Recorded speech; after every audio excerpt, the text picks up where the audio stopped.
Pamilya, ngayon maghahanda tayo ng instant na supas. Instant na supas o tinatawag din nilang Calditos Norg, Supa Quick, dito sa ating bansa ay kilala ito sa ganitong pangalan. Ito yung sopang gamit sa sachet, nilalagay sa tasa, lalagyan ng mainit na tubig at sobrang sarap. Pero ano nga ba ang meron sa mga sopang ito? Hindi sila gaanong mabuti sa kalusugan, marami silang chemical na sangkap at maraming bagay na hindi natin alam kung ano talaga ang mga iyon. Ngayon, ibabahagi ko kung paano magkaroon ng sariling sabaw o sopas na ready sa ref. Kapag handa na ito, makikita nyo ang ganda nito. Handa na ito, ilagay lang sa tasa at lagyan ng mainit na tubig. Ipinapangako kong hihigit ito sa inaasahan nyo dahil mas masarap ito kaysa instant na sopas o instant na sabaw. Makukuha nito ang nutrisyon mula sa lahat ng gulay na gagamitin at lulutuin sa paraang mapapanatili ang nutrisyon nang walang sustansyang mapupunta sa tubig. Bukod pa dyan, may lihim pa itong sangkap. Ngayon, ituturo ko kung paano gawin ang recipe.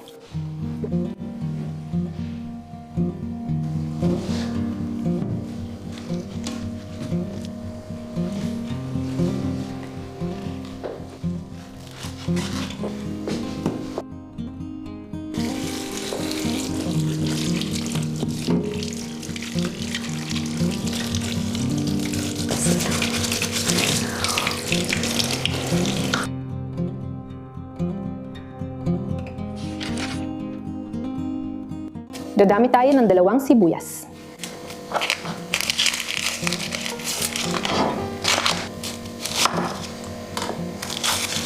Maganda sa sopang ito, mabilis gawin dahil malalaki ang hiwa ng sangkap at diretso lahat sa blender.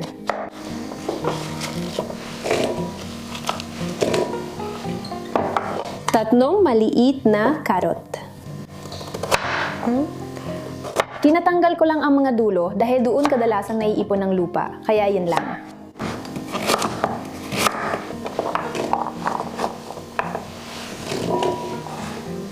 Gagamit tayo ng 3 o 4 na malalaking labanos. Tinatawag din itong labanos, pulang rabanos o rabanito.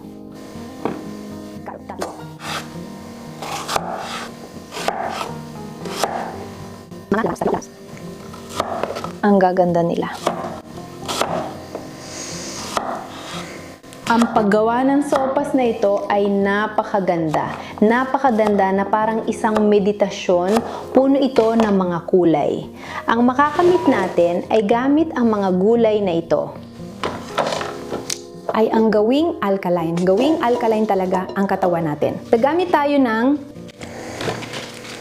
3 o 4 na sibuyas dahon, aalisin natin ang ugat. Pwede rin gumamit ng chives. May kaunting pagkakaiba sa sibuyas, kasama ang mga dulo. Tatanggalin lang natin ang mga hindi maganda at gagamitin natin ang buong halaman. Tandaan ninyo habang nagluluto kayo, dapat maganda ang inyong enerhiya, nasa mabuting mood at mataas ang inyong sigla. Mataas na enerhiya para hindi madumihan ang pagkain, para kapag kumain tayo ay tunay na nakagagaling ito. Kumain. Pinapakain natin ang ating katawan, ang ating banal na templo. Isa pa na gagamitin natin ay nabo. Pwede itong ganito, daikon, o pwede ring iyong karaniwang bilog na nabo. Hindi natin gagamitin ang buong ito, mga hanggang dito lang ang gagamitin natin. Yan. Ginagamit ko ang mga gulay na may balat dahil mga produktong agroekolohikal ito. Kung hindi agroekolohikal ang mga produkto, inirerekomenda kong balatan ninyo ang mga ito. Sa kaso ng karot, halimbawa, ang pinakaimportanteng bahagi ng pagkain, ang nakagagaling na epekto nito ay nasa balat. Salamat! Mag-subscribe ka!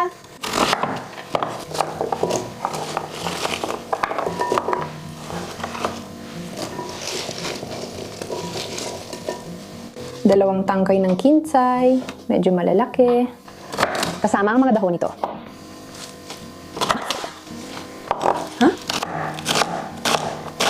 Pinakamaganda sa kinsay ay sariwa kasi kung hindi, nagmumukhang may sinulid sa sopas. Walang masama pero di maganda ang texture. Di dyan.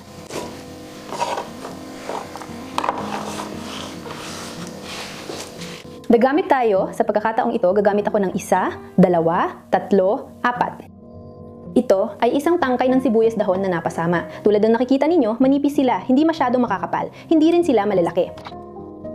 Kung malalaki sila, maaari tayong gumamit ng 2 o 3. Sa halip na itapon, pwede ninyong itanim ito sa lupa. Mag-iwan kayo ng maliit na nakausling bahagi, mga 1 sentimetro, para tumubo ulit ang leek na magagamit natin. Salamat! Magkita tayo sa susunod na video.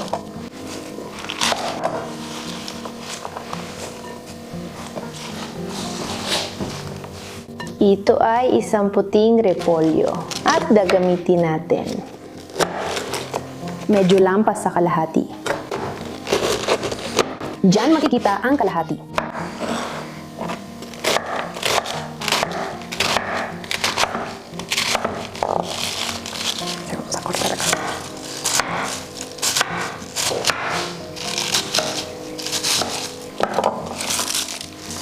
Broccoli. Gagamitin natin ngayon ang buong puno nito. Tinadtad. Gagamitin din natin ang kaunting bahagi ng tangkay dahil sa tangkay matatagpuan ang pinakamaraming nutrisyon, bitamina at mineral at lahat ng mahalaga sa halaman.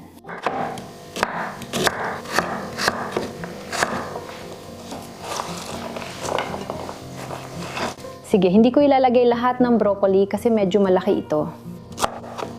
At gusto kong magtabi ng kaunti para magamit sa ibang putahe, kaya mga ganyan lang, ayos na. At sa huli, gagamit tayo ng zucchini o berdeng kalabasa. Para mas lumapot ito.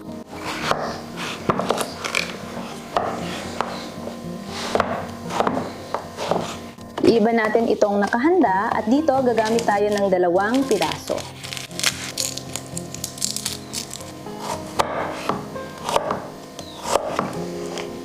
At lalagyan natin ito ng luya. Ito ay ugat ng luya. Maglalagay tayo ng kaunti. 4, 5. Kung may ugat kayo ng luyang dilaw na hindi ko nahanap, maganda ring idagdag yon. At kung wala, pulbos na lang ang gagamitin natin. Sige, pagkatapos maglalagay tayo ng olive oil sa kaserola.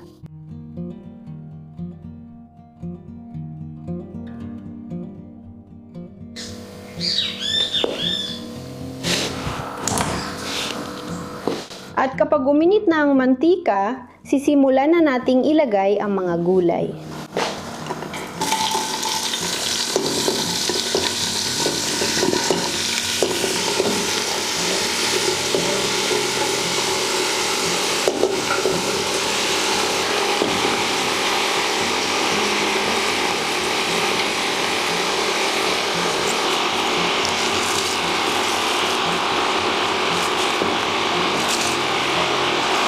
Sa isang kasero lang, medyo maliit. May natitira pa akong kalabasa, luya, at bawang. Okay. Sige lang, liliit din naman yan. Tapos, tatakpan natin ito sandali para maluto at medyo bumaba rin.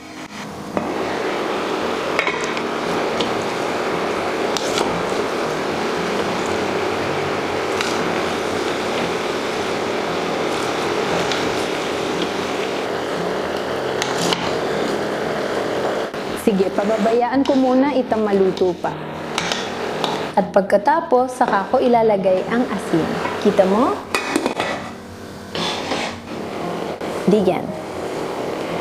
Sa puntong ito, kapag nakikita na natin na may singaw na, dadagdagan natin ang 2 kutsara ng asin. Na mga 40 gramo iyon. Magdadagdag tayo ng kalahating kutsarita at dagdag pang luyang dilaw. At mga 6 na pirasong cloves. 6, 7. Sige.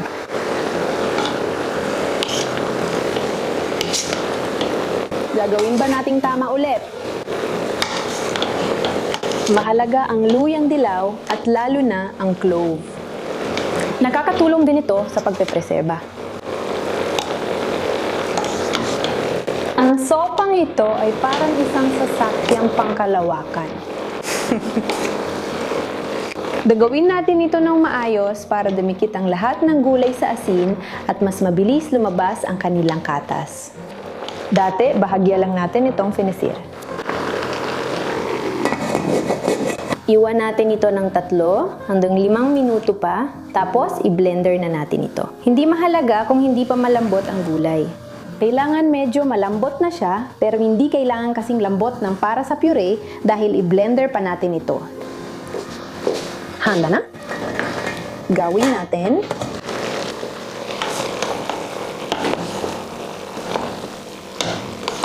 Handa na?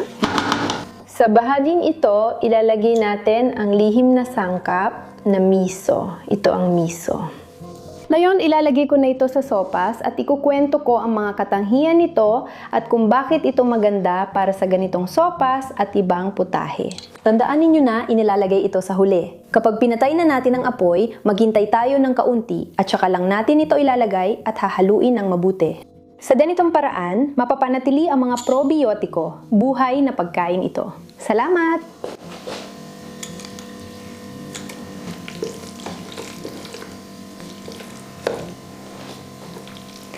Pwede rin ninyo itong idagdag kapag nahalo na, kapag nalikido na. Sa oras na yon, pwede rin ninyo itong idagdag at haluin ng mabuti. Ang ginagawa natin ay ilalagay natin sa blender ang mga gulay kasama ang kaunting tubig na nasa ilalim.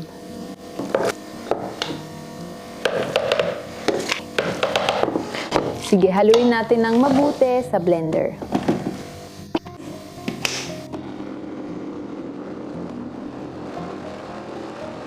Huwag masyadong i-blender para may matirang maliliit na piraso ng gulay.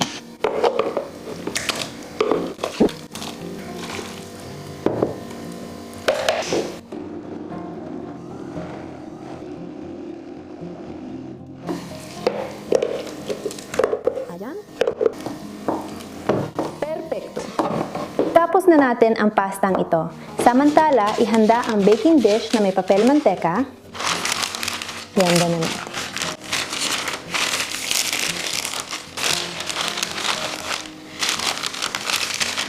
Sapat na ito kasi kusa na siyang mabubuo kapag nilagay. Isa-isa na lang ilalagay.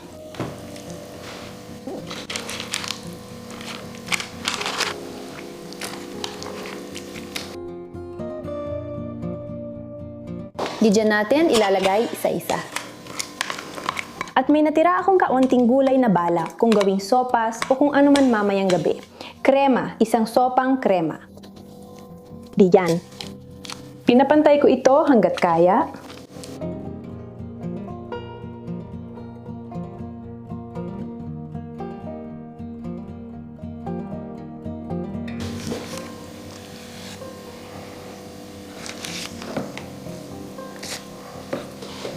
Ayan.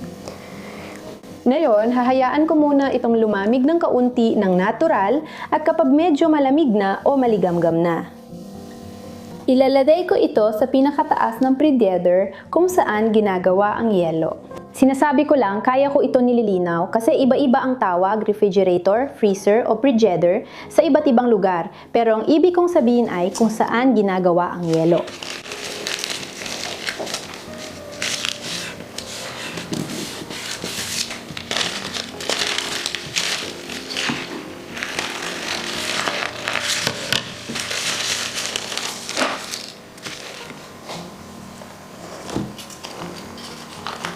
Medyo lumambot ito dahil nilagyan ko ng konting mainit na tubig para matanggal sa hulmahan. Pero wala namang nading epekto iyon. Pagkatapos natin itong ilabas mula sa preheater, hayaan muna natin itong magpahinga ng sandali para hindi masyadong matigas kapag hiniwa.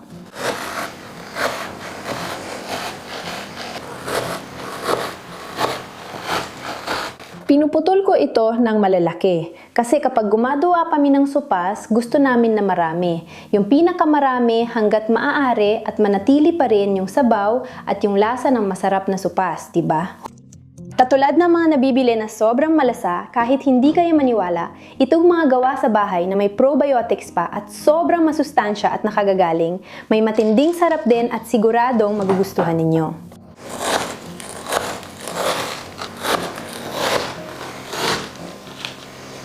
Adios!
Isa pang madaling option ay gamitin ang mga tray ng yelo. At saka, punuin natin ang mga tray ng yelo.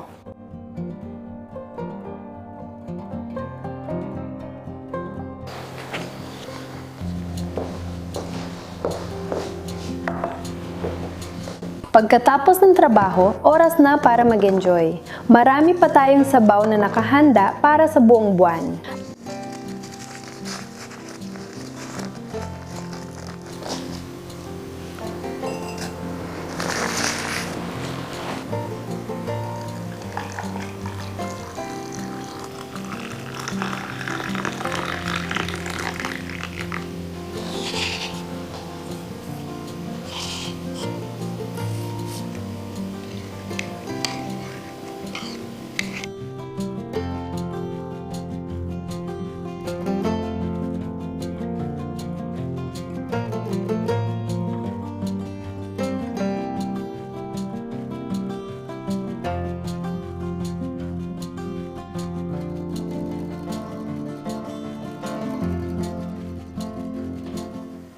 Pamilya, binabati ko kayo, paalam muna. Gustong gusto ko ang recipe nito, lalo na dahil sa mga madaling gamitin na cube. Praktikal at napakasarap. Siguradong magugustuhan ninyo ang sopang ito. Magugustuhan ninyong laging meron ito dahil napakalasa at masarap ito. At higit sa lahat, maganda na, may malapit na healthy, masustansya at nakabubuti sa kalusugan. Kung nagustuhan niyang video, mag-iwan ng thumbs up gaya ng lagi kong sinasabi. I-share niyo ito sa mga taong pinakamahal ninyo at pati na rin sa mga hindi ninyo gaanong gusto. Sa ganitong paraan, mas napapabuti natin ang mundo kahit kaunti. Pinapadalahan ko kayo ng malaking halik. Inaanyayahan ko rin kayong bisitahin ang Instagram at Facebook dahil doon din tayo nagbabahagi ng iba't ibang bagay tulad dito sa channel na ito. Mahigpit na yakap sa lahat, magkita tayo sa susunod.